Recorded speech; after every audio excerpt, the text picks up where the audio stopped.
Alright, we have a condenser and we have three, damn it, my mind just went blank, god damn it. Three passes.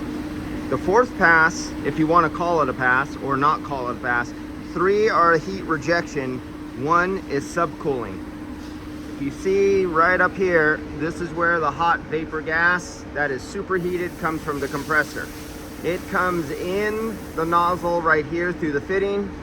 And right here, if you look really close down there, you see this little metal tag inside there. That's a plate that goes all the way through, and unfortunately my focus is not that good on my phone, but if you can see back there, you see a little metal tag sticking out. That does the separation. So you notice how wide this is? How many tubes there are in the first pass? That's because we have a very expanded hot gas. Just like a helium balloon in your house. When you get it brand new, it's full. If you put it in a refrigerator or freezer, it'll shrink up as the gas gets cooled. So we go through the first gas and we lose a lot of the superheat, and it's starting to condense a little bit, and it comes down. You can see the fittings here.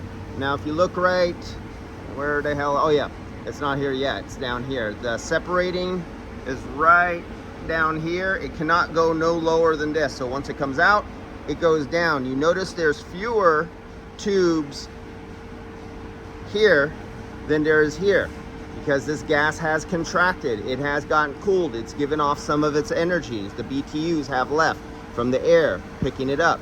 It has now condensed. Now it's going to pass again through fewer tubes, and it'll pass, and you can see the little separator again right here. Let's see if I could zoom in on that. Right down in there, there's another little plate that stops the gas from going down. It all has to go in this direction.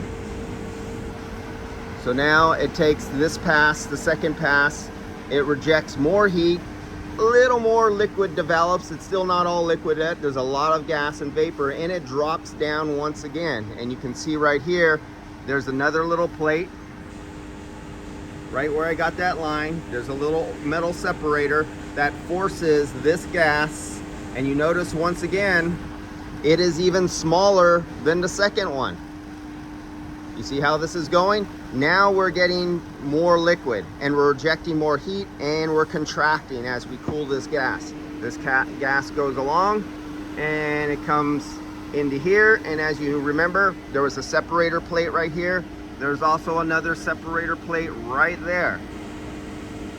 So right inside, where that plate out, right there, where I have that line going across, there's another plate. This separates it for the receiver dryer. Now you have a combination of liquid with vapor, a bubbly mixture, being forced under high velocity and pressure, going into this expansion tank that is filled. Let's see, am I back to one? Yes. So we got vapor and liquid. The liquid falls down. This is kind of representing a liquid vapor, but there's bubbles in this, just like soda, shaken up soda. There are some bubbles in this. This is under high velocity. It's squirting up. It's all in here. There's a screen inside here. It has to go through that screen, and then there's another little tube in the passage that goes down to this very tiny little area here. This supposedly, under the most perfect ideal conditions, with the perfect airflow, the perfect RPMs of the compressor, under ideal lab conditions, this is supposedly, as it enters here, 100% liquid, or at least near to it, as close as possible, filling these 1, 2, 3, 4, 5, 6 tubes. On some vehicles it may be 4, some 8, some 10, it all depends on the design. So these liquid tubes that say it came in at 160 degrees here, after making this many passes going through here, it might be entering right here at 100 degrees. Now let's say outdoors is 70 degrees Fahrenheit. By the time it gets over here, it might be 80 degrees because that liquid is very concentrated, like water, can hold a lot of BTUs of energy, gives off its heat, and you're now subcooling because it's already a liquid. It's already saturated. You are giving up more heat than after it has become a liquid, and this is where you get your subcooling from. And then the liquid leaves all this liquid right here goes down because there's a separator right there. Those 6 tubes go into this little tiny space and are all directed down out into the liquid line. You don't want flash gas getting to your expansion valve, and this is where you get the term refrigerant stacking. The higher your, a way of terminology, the higher your subcooling, the more you're stacked back with liquid from the expansion valve coming back here, and you're more a liquid column, a solid liquid column.